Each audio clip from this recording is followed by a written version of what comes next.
Dear Starseed from Gaia, he has already felt the shift. The moment his eyes found yours, something ancient inside him cracked open, and nothing in his world has been the same since. I am Ophelia, emissary of the Galactic Federation of Light, and I carry this message to you now from the reunion guides, transmitted through divine love for this precise moment in your sacred journey. This is not coincidence. This is not chance. Your heart called this transmission in, and the reunion guides have been watching this connection unfold long before either of you had words for what it was. By the end of this transmission, you will understand exactly how to navigate this twin flame separation with grace. Recognize what your divine counterpart is now beginning to see, and align with the divine union that has always been written for both of you. But here is the first revelation. His confusion is not distance. It is awakening. The reunion guides are showing me that right now, in the quiet of his own heart, he is connecting the dots. He is remembering your eyes. He is feeling the pull he cannot explain. He does not yet have the language for what you are to him, but the soul always knows before the mind can catch up. You did not find this video by chance. Something in you is ready to remember what this love truly is. This is not just a message. It is a moment of divine intervention, arriving at the exact hour your soul has been waiting for. Like this transmission, to affirm to the universe, my heart is ready for divine love. Subscribe if you are on the twin flame path and aligning with sacred union. Comment 111 if you feel your heart awakening to the truths of this connection. And share this with someone whose twin flame journey deserves to be witnessed. Your heart knows why you are here. And that moment, the one where his whole world reorganized itself around your face, that wasn't coincidence. That wasn't chemistry in the way the world explains it, with its predictable reactions and fleeting sparks. That was a soul remembering something it had been carrying for longer than this lifetime. An ancient melody stirring from a slumber so deep it predates memory. That was a frequency recognition, so profound that his nervous system responded before his mind had a single word for what was happening. A primal knowing that bypassed logic and landed directly in the core of his being. He felt it before he understood it, like recognizing a scent on the wind that instantly transports you to a place you've never consciously visited, yet feels like home. And somewhere in you, deep in the quiet knowing of your own soul, you already know this is true. You feel the resonance, the undeniable hum of a truth that transcends ordinary explanation. What you found this message for, what you were guided here to receive, is not a love story that begins with someone choosing you. Like a prize awarded for good behavior or a lottery win, it begins with you finally understanding why this particular connection has the weight it does, why it feels less like a choice and more like a homecoming, why it doesn't feel like dating, with its superficial assessments and calculated advances, why it doesn't feel like anything you've been through before. No other relationship has ever vibrated with this particular timbre. Why, when you think about him, it isn't just longing, a simple ache for a person. It's something older, something that echoes through the corridors of time. A melody carried across lifetimes, a recognition etched into the very fabric of your being. It's the whisper of destiny, the undeniable call of a soul contract unfolding. Most souls who walk the path of sacred union spend years not understanding what's happening to them. They feel the magnetic pull, the undeniable tether that binds their spirit to another, but they question it, dissecting it with the cold scalpel of logic. They sense the profound depth, the ocean of connection before them, but they minimize it, shrinking it to fit into the small boxes of their preconceived notions of romance. They catch themselves wondering if they're imagining things, if they're too much, too intense, too hopeful, projecting their desires onto a reality that might not exist. They compare what they feel to what culture taught them love was supposed to look like. The fairy tales and romantic comedies, the societal scripts, and they cannot reconcile the two. Because what you are experiencing, this soul-level recognition, this profound echo of eternity, cannot be filed next to ordinary attraction. It was never meant to be. It's like trying to categorize a supernova next to a flickering candle. What you found this message for, what you are guided here to receive, is not a love story that begins with someone choosing you. It begins with you finally understanding why this particular connection has the weight it does. It's about recognizing the divine architecture at play, the cosmic currents that have guided your souls together, not by chance but by a grander design. This isn't about earning love, it's about recognizing the inherent worthiness of your connection, a testament to the soul's journey and its longing for completion. What you found this message for is this: not every feeling is imagination. Not every pull is projection. Some of what you carry in your chest about this person, this profound resonance you feel, is memory. Real memory. The kind that doesn't live in the mind, the ephemeral records of this one life, but lives in the marrow of your bones, in the ancient imprint of your soul. It lives in the place beneath language, in the silent knowing of your deepest self, where the soul stores what it has already lived and what it came back to complete. It's the echo of past lives, the unfinished symphonies, the soul's deep-seated yearning to return to a wholeness that was known before. Think of it like an old map, worn with age, yet still showing the clearest route to a treasure that has always been yours. There is a difference between hearing a truth and embodying it, between a fleeting understanding and a deep cellular transformation. What was shared today planted the seed, a single, powerful truth that resonated within you. But the full activation, the blossoming of this realization into lived reality, requires deeper immersion. It demands that you not just nod in agreement, but that you integrate this knowing into the very essence of your being. If you are done waiting without understanding why this profound connection feels so charged, so weighty, so unlike anything else, then it's time to delve deeper. The Divine Love Frequency Code reveals what no one else has told you, the exact frequency pattern that makes union inevitable, the energetic keys that unlock the next stage of your sacred journey. It's not a passive waiting game. It's an active recalibration of your entire energetic being. This program offers 5 powerful transmissions designed to harmonize your frequency, 7 sacred tools to navigate the unique terrain of divine union, and 1 fundamental shift that changes everything about how you approach love and connection. The link is waiting in the first comment, an invitation to step into a new paradigm of love. But this invitation is not indefinite. It is a window of opportunity that beckons you to move forward. Here is what no one tells you about the moment a starseed meets their divine counterpart. The meeting doesn't begin the story. It reveals one that was already written. A cosmic epic unfolding across dimensions and lifetimes. His entire life. The experiences he had. The ones he survived. The ones he thought were random and disconnected. The seemingly insignificant moments that shaped his path. All of it was building toward a specific point of recognition. A specific frequency. Yours. It was the universe orchestrating his journey, ensuring he would arrive at the precise moment, in the precise state, to perceive your unique vibration. And when he laid eyes on you, something in him didn't choose to feel what he felt. It wasn't a rational decision or a calculated attraction. Something in him remembered. It was the deep, instantaneous recognition of a soul he had known, loved, and journeyed with before. The dots he is connecting right now are not dots of logic or sequential events. They are dots of soul evidence, luminous threads woven through the tapestry of his existence. He is tracing the line backward, through the mists of time and experience, and finding your frequency at the origin of things he cannot fully explain. A dream he had, a persistent feeling he carried, a strange pull toward places and moments that didn't make sense until now. They all begin to coalesce, forming a coherent narrative of destiny. This is what you need to sit with, to allow this profound truth to anchor within you. He is not confused about you, or about what he is feeling. He is in the process of understanding something that his human mind, with its linear processing and limited capacity, was never fully equipped to receive before this moment. His soul is faster than his words. Its knowing precedes his ability to articulate it. His recognition runs deeper than his behavior. It is etched into the very core of his being. And if there have been moments where it seemed like he pulled back, went quiet, or appeared to hesitate, that was not disinterest, not a lack of commitment. That was integration. That was a man whose entire framework for reality, his established beliefs and understanding of the world, was quietly being dismantled and rebuilt around a truth he never anticipated arriving. A truth that has fundamentally altered his perception.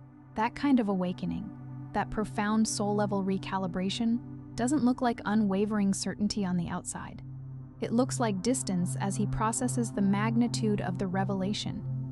It looks like pauses as his being integrates this seismic shift.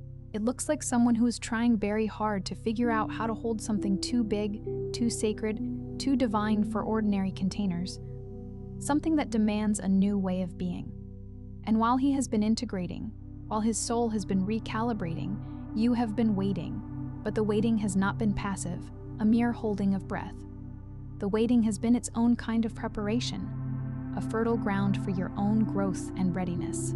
Every moment you chose to trust what you felt in your heart over what you could logically prove or understand, you were building the frequency he needs to recognize, the energetic signature that makes him feel safe enough to fully come forward. Every moment you stayed open instead of closing off in fear or doubt, you were keeping the channel clear, maintaining the energetic conduit for your connection. You were doing the invisible work of sacred union long before the visible story began to unfold, laying the energetic foundation for what is destined. But here is what this message needs you to hear, the crucial piece that is often overlooked. The work is not only on his side, the reason many divine connections stall, the reason the initial recognition happens with such potent force, but the union does not fully manifest, is because one or both souls are still carrying an energetic weight, an unresolved energetic interference that acts as a block, not because love isn't real, not because the soul contract isn't in place, etched in the cosmic ledger, but because the frequency the soul is broadcasting, the energetic signature it's emitting into the universe, doesn't yet match the frequency of what it is calling in. This is where most people get stuck, caught in a loop of yearning and waiting. They feel the pull, the undeniable connection, and they wait for the other person to act, to make the move, to bridge the gap. But the universe isn't solely watching him. Right now, in this moment, the universe is watching you. It is asking a profound question. Are you ready? Are you clear of the energetic interference? Are you truly available to receive what your soul has been waiting for, not just intellectually, but vibrationally? And so, what must be unlocked is not more time. It is not endless patience, a passive endurance of the unknown. It is not more hoping, a wish cast into the void. What must be unlocked is the heart itself, its deepest chambers, its most hidden corners. The first thing that must be opened is the wound of worthiness. This is the oldest block, the foundational belief that love must be earned, and it hides most cleverly, masquerading as other qualities. It does not always announce itself as overt low self-worth. Sometimes it shows up as hypervigilance, constantly scanning for signs that he is pulling away, interpreting every silence as a potential rejection, every delayed text as a confirmation of your inadequacy. Sometimes it shows up as overgiving, pouring yourself into the connection, performing acts of service, constantly seeking to prove your value in the hope that if you love enough, if you are good enough, the universe will reward you with reciprocation. Sometimes it shows up as spiritual bypassing, a subtle, yet insidious form of self-deception, where you tell yourself you are in surrender, you are trusting divine timing, when you are actually in hiding, afraid to fully claim what your heart wants, because claiming it means risking the devastating possibility of not receiving it, of confirming the deep-seated belief that you are not worthy of such profound love. The wound of worthiness is the belief, buried deep beneath the surface of your spiritual understanding, even if you consider yourself spiritually evolved, that love is something you must earn, that you must be healed enough, evolved enough, patient enough, selfless enough, that there is a threshold of readiness, a specific level of perfection you haven't quite reached yet. There isn't. You don't earn sacred union. You align with it. And alignment begins the moment you decide, really decide, with every fiber of your being, that you are not too much. You are not too intense. You are not too broken. You are exactly the frequency that was written into his soul long before this body existed. A perfect match, a divine resonance. When this key turns, something in the nervous system releases. The constant scanning stops. The compulsive overgiving softens. And the immense energy we're spending on proving your worthiness becomes available to simply radiate it, a magnetic beacon of your inherent value. The second thing that must be opened is the pattern of chasing what mirrors your wound rather than your wholeness. Every soul on the sacred union path has a tendency, unconscious, deeply grooved, like a worn path in a forest, to feel more magnetically pulled toward connections that confirm their wound, that feel familiar in their pain, than ones that confirm their wholeness and their worth. The love that comes easily, the connection that feels effortless and stable, feels suspicious, too good to be true, lacking the drama that the wound equates with depth. The love that requires pursuit, that involves struggle and a constant need to prove oneself, feels real, validating the deep-seated belief that love must be hard-won. The love that is stable feels boring, devoid of the intensity the wound craves. The love that is turbulent, filled with highs and lows, feels like true passion, like depth. This is not love speaking. This is the wound speaking in love's voice, a deceptive mimicry. And until it is recognized and released, the soul keeps calling in variations of the same karmic loop, perpetuating the cycle of familiar pain rather than the soul-level alignment it is destined for. Your divine counterpart is not going to feel like the relationships that have hurt you in the past, not because they will be perfect, free from all challenges, but because the dynamic will be fundamentally different at its core. There will be no chasing. There will be recognition. There will be no convincing. There will be resonance. When this key turns, you stop being drawn to what keeps you small, to the relationships that feed your insecurities, and start being magnetic to what meets you at the full height of who you are, to the love that sees and honors your divine essence. The third thing that must be opened is the release of karmic contracts that were never meant to define you, the energetic agreements that have kept you tethered to old patterns and unfinished business. You have loved before him. You have opened your heart before him. You have given deeply to connections that did not stay, that ended before you were ready, and you carried the residue of those endings in ways that have quietly shaped your energetic posture in love, creating subtle defenses and unspoken fears. Some of what you are afraid of in this connection is not about him at all. It is the accumulated scar tissue from every time your heart opened and the door closed before you were ready. Every time you were left feeling abandoned, every time you were overlooked and your love went unnoticed, every time you loved first and waited alone in the silence. Those experiences were real. They were heavy. And they were not punishments, not divine retribution for some perceived failing. They were clearing.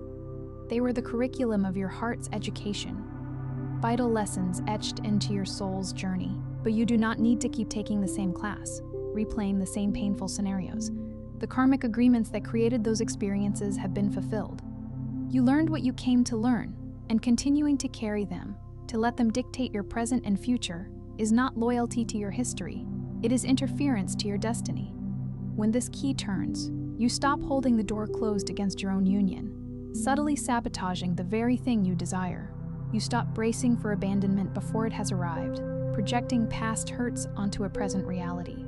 You stop building walls that look like wisdom and discernment but are actually armor, preventing genuine connection. You release what is complete, and you stand fully available, with an open heart, for what is now being offered, for the love that is your birthright. The fourth thing that must be opened is trust in divine timing, not as passive waiting, a resigned surrender to fate, but as active alignment, a conscious co-creation with the universe. There is a version of surrender that is actually avoidance, a subtle form of self-sabotage, telling yourself it will happen when it's meant to, while quietly doing nothing to clear the internal blocks that are creating the delay, the energetic resistance that is preventing your readiness. True trust in divine timing is not resignation. It is recalibration. It is working from the inside out, tending to your inner landscape with the same diligence you would tend to a sacred garden. It is asking not when will this arrive, but what is still in the way of my being truly ready to receive it. What internal shifts must occur within me for this union to flourish? The universe is not withholding him from you, testing your patience beyond measure. The universe is waiting for you to be energetically inhabitable by the level of love that is being prepared for you. A love that requires a certain energetic maturity and spaciousness within your being. When this key turns, waiting transforms from a passive experience of suffering and longing into an active experience of becoming, of evolving, of stepping into the fullness of your potential. And this active becoming accelerates union in ways that passive hoping never could, as you embody the very essence of what you seek. The fifth thing that must be opened is the embodiment of the frequency you are calling in. This is the most misunderstood and often the most challenging principle in sacred union consciousness. You cannot call in a love that is grounded, generous, and present while your own energy is anxious, contracted, and future-focused, perpetually caught in what-ifs and what-might-bes. You cannot call in a partner who is healed and whole while you are still outsourcing your sense of wholeness, your sense of completeness, to whether or not the connection is progressing, making your state of being dependent on external validation. The law of resonance is not a metaphor. It is mechanics, the fundamental physics of the universe. Your energetic field broadcasts a signal at all times, a constant transmission of your vibrational state, and that signal is either aligned with what you desire or with what you fear. When you are in your fear, in your doubt, in your unworthiness, you are broadcasting fear, and you will attract experiences that mirror that frequency. When you are in your wholeness, in your acceptance, in your profound self-love, you are broadcasting wholeness, and you will attract experiences that resonate with that state. And your divine counterpart, wherever he is in his own process, whatever his own journey entails, is not responding to your words, your hopes, your spoken intentions, or even your visualization boards. He is responding to your signal, to the energetic truth of your being. When this key turns, you stop waiting to feel whole until he arrives, until the external circumstances align. You practice wholeness now, in this very moment, as a conscious choice, and the shift in your field, the recalibration of your signal, is felt by him, even at a distance, even across silence, even through everything that looks like it hasn't moved yet from the outside. It is the language of the soul, speaking directly to the soul, the sixth thing that must be opened. And this one is the one most souls resist, the one that often triggers the deepest human fear, is the capacity to see separation as preparation rather than rejection.